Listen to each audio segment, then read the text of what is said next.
আমার প্রিয় ছাত্রীবৃন্দ, অনেক দিন তোমাদের দেখি না, তোমাদের কিন্তু খুব মিস করছি।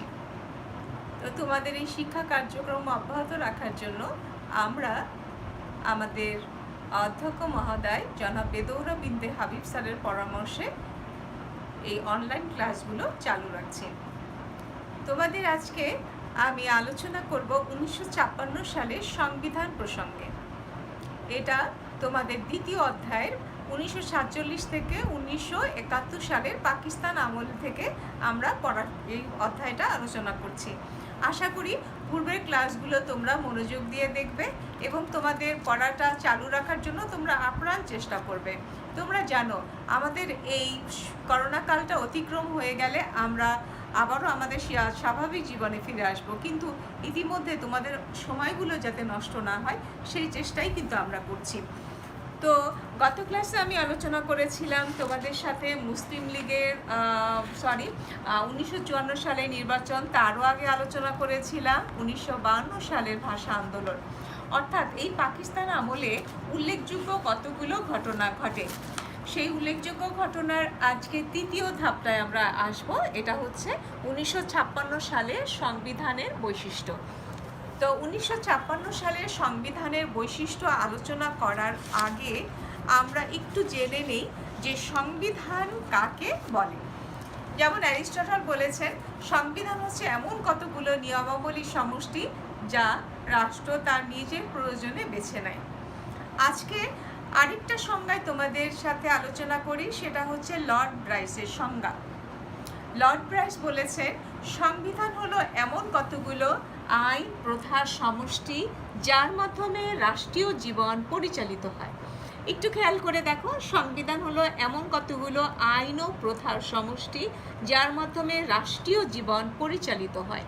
ব্যক্তি জীবন যেমন কতগুলো নিয়মাবলী মেনে আমরা চলি, রাষ্ট্রীয় জীবন কিন্তু ঠিক তেমনি কতগুলো আইন এবং প্রথার সমষ্টির মাধ্যমে পরিচালিত হয়। অথবা এমন কতগুলো আইনের সমন্বয় ঘটে যাতে কোনো জনগোষ্ঠীকে শাসন, খেয়াল করে দেখো, শাসন, সংগঠিত বা একত্রীকরণের নীতিমালা এবং নিয়মাবলী সংযোজিত হয়।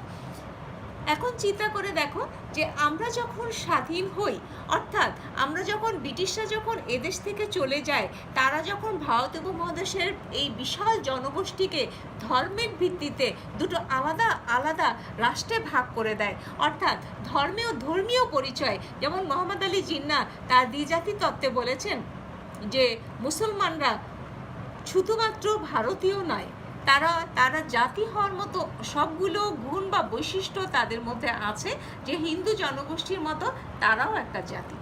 তো সেই প্রেক্ষিতে এই দাবি দেওয়ার দ্বিজাতি তত্ত্বটা জনমনে এতটাই প্রভাব বিস্তার করে যে তা ব্রিটিশদের মধ্যেও একটা তাদেরও একটা পরিকল্পনায় চলে আসে যে এই ভারত উপমহাদেশকে যদি আমরা সাম্প্রদায়িক দাঙ্গা থেকে যদি আমরা মুক্ত রাখতে চাই, তাহলে অবশ্যই আমাদেরকে দুটো আলাদা আলাদা জাতিতে ভাগ করেই দিতে হবে।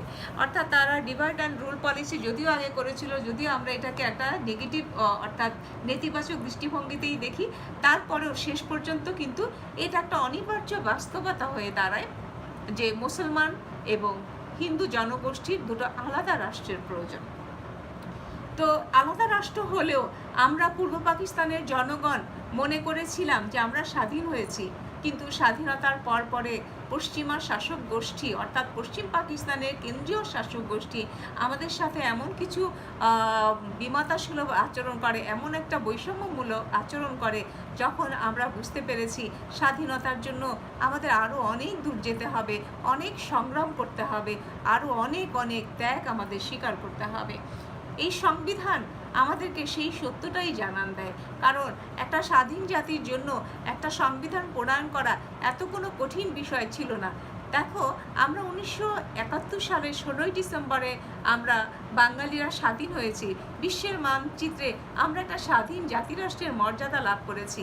তার ঠিক এক বছরের মাথায় অর্থাৎ 1972 সালের 16ই ডিসেম্বরই আমরা একটা সংবিধান প্রণয়ন করতে পেরেছি। কিন্তু 1947 সালের 14ই আগস্ট পাকিস্তান রাষ্ট্র স্বাধীন হওয়ার পরেও আমরা দীর্ঘ সময়ে আমরা দেখি যে সেখানে একটা সংবিধান প্রণয়ন হয় নাই। 1954 সালের যুক্তফ্রন্ট নির্বাচনের পরে যুক্তফ্রন্টের নির্বাচনে যারা জয়ী হয়েছে তাদের দাবি দেওয়ার প্রেক্ষিতে খুব দ্রুততার সাথে সংবিধান প্রণয়নের ব্যবস্থা গ্রহণ করা হয়। এরপরেই আমরা দেখি 1956 সালে সংবিধানটা প্রণয়ন করা হয়। তাহলে আমরা দেখি এই সংবিধানের বৈশিষ্ট্যটার মধ্যে আমরা দেখি সংবিধানের বৈশিষ্ট্য আলোচনা করার আগে আমরা একটু আলোচনা করে নিই যে সংবিধান প্রণয়নে এই যে একটা দীর্ঘসূত্রিতা বা একটা দীর্ঘ সময় পার হয়ে গেছে, কারণটা কি? প্রথম কারণটাই হচ্ছে রাষ্ট্রভাষা বিতর্ক। যে পশ্চিম পাকিস্তানি অর্থাৎ পাকিস্তান রাষ্ট্র তৈরি হওয়ার পরে কেন্দ্রীয় শাসক গোষ্ঠীর ভিতরে একটা দমনমূলক, একটা নিপীড়নমূলক মনোভাব কাজ করেছে।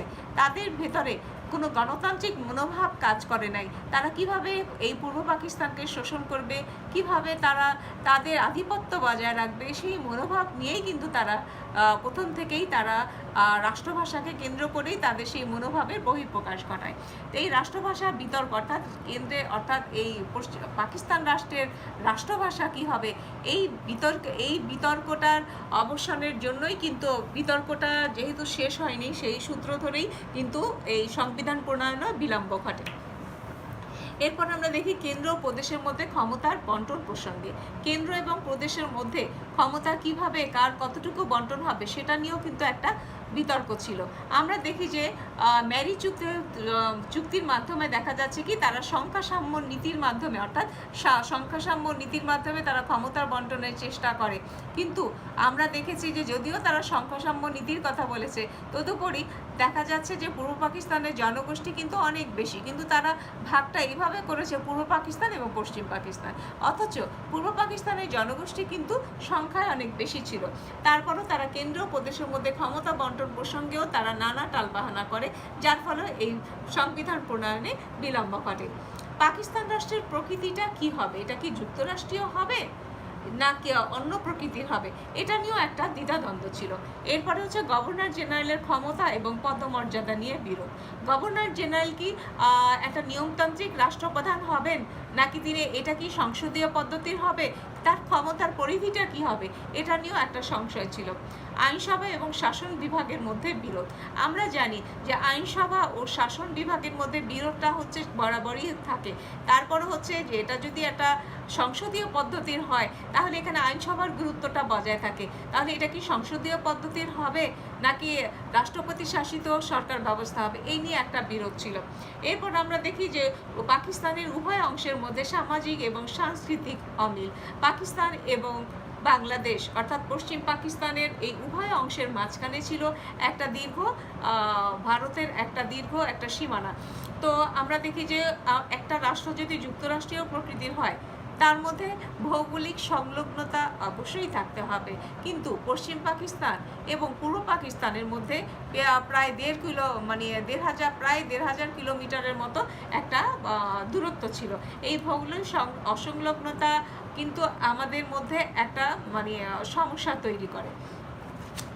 এরপরে আমরা আসি যে আমাদের এই 56 সালের সংবিধানের বৈশিষ্ট্যগুলো কি কি হবে। এই 1956 সালে যে সংবিধান প্রণয়ন করা হয় তার মধ্যে অন্যতম আমরা দেখি যে ইসলামী প্রজাতন্ত্র অর্থাৎ এটাকে যেহেতু আমরা দেখি যে 1947 সালে যখন দেশ ভাগ হয় তখন আমরা দেখি যে লাহোর প্রস্তাবের ভিত্তিতে এই দেশটা ভাগ হয়, স্বাধীন হয় দুটো রাষ্ট্র।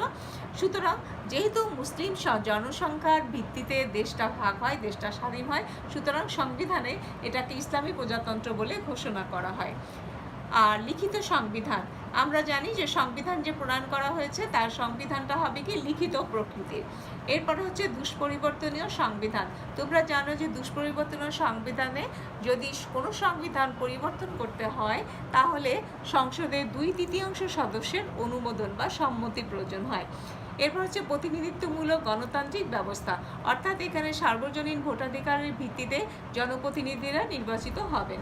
যুক্তরাষ্ট্রীয় সরকার পদ্ধতি, অর্থাৎ এটাকে বলা হয় যে যুক্তরাষ্ট্রীয় সরকার পদ্ধতি। সংবিধানে পূর্ব পাকিস্তান হচ্ছে একটা প্রদেশ এবং কেন্দ্র হচ্ছে কি পশ্চিম পাকিস্তান, এভাবে তারা একটা পদ্ধতি নির্ণয় করে, অর্থাৎ যুক্তরাষ্ট্রীয় প্রকৃতির সরকার হয়। এরপর হচ্ছে সংসদীয় সরকার পদ্ধতি। এই ব্যবস্থাটা কি হবে? সংসদীয় সরকার পদ্ধতি। সংসদীয় সরকার পদ্ধতির রূপরেখা সম্পর্কে তোমরা জানো। বর্তমানে যেমন বাংলাদেশের যে সরকার ব্যবস্থাটা আছে সেটা হচ্ছে কি সংসদীয় সরকার পদ্ধতি, অর্থাৎ মানে সার্বজনীন ভোটাধিকারের ভিত্তিতে সংসদ সদস্যরা নির্বাচিত হবেন এবং সেই সংসদ যেই দল সংখ্যাগরিষ্ঠতা লাভ করবে সেই দল সরকার গঠন করবে এবং তার সরকার প্রধান হবেন প্রধানমন্ত্রী। তো এখানে আমরা দেখি যে সংসদীয় সরকার পদ্ধতি এটা নির্ধারণ করা হয়। এরপর হচ্ছে মৌলিক অধিকার। মৌলিক অধিকারগুলো যদি ক্ষুণ্ণ হয় তাহলে জনগণ কোথায় আশ্রয় নেবে সেটাও এখানে বলা হয়, অর্থাৎ মৌলিক অধিকারের বিষয়গুলো এই সংবিধানে সন্নিবেশিত হয়। অর্থাৎ যদি কোনো নাগরিক তার দেখে যে তার মৌলিক অধিকার ক্ষুণ্ণ হচ্ছে, তাহলে সে এই সংবিধানের এই মৌলিক অধিকারের সন্নিবেশিত হওয়ার কারণে সে আদালতের আশ্রয় গ্রহণ করতে পারবে। তাহলে এখানে আমরা একটা বৈশিষ্ট্য দেখি, এক কক্ষ বিশিষ্ট আইনসভা। এটা নিয়ে একটা সমস্যা ছিল যে এটা কি এক কক্ষ বিশিষ্ট আইনসভা হবে নাকি দ্বিকক্ষ বিশিষ্ট আইনসভা হবে। পরিশেষে এটাই নির্ধারিত হয় যে এটা হবে এক কক্ষ বিশিষ্ট আইনসভা। এরপর হচ্ছে যুক্তরাষ্ট্রীয় আদালত। যদি কোনো বিষয়ে, অর্থাৎ যুক্তরাষ্ট্রীয় আদালত, এখানে আরেকটা বিষয় আমাদের সংবিধানে আমরা দেখি লেখা হয় যুক্তরাষ্ট্রীয় আদালত। আরেকটা বৈশিষ্ট্য হচ্ছে যুক্তরাষ্ট্রীয় আদালত। এরপর হচ্ছে কি বিচার বিভাগের স্বাধীনতা। আমরা জানি বিচার বিভাগের স্বাধীনতা বলতে আমরা কি বুঝি, অর্থাৎ বিচার বিভাগ যখন স্বাধীন মুক্তভাবে প্রচলিত আইন অনুযায়ী তার বিচার কার্যক্রম পরিচালনা করতে পারে, সেই এখতিয়ারটা এই সংবিধানে রাখা হয়। সংখ্যালঘুদের স্বার্থ সংরক্ষণের নিশ্চয়তা। যদিও মুসলমান সংখ্যাগরিষ্ঠতার ভিত্তিতে পাকিস্তান রাষ্ট্র একটা মুসলিম রাষ্ট্র হিসাবে ঘোষিত হয়, তদুপরি এখানে আরও সংখ্যালঘু কিছু জনগোষ্ঠী আছে, সেই জনগোষ্ঠীর স্বার্থ সংরক্ষণের নিশ্চয়তা এই সংবিধানে রাখা হয়েছে। এরপর আমরা দেখি রাষ্ট্রভাষার প্রসঙ্গ। উর্দু এবং বাংলাকে রাষ্ট্রভাষা হিসাবে ঘোষণা করা হয়।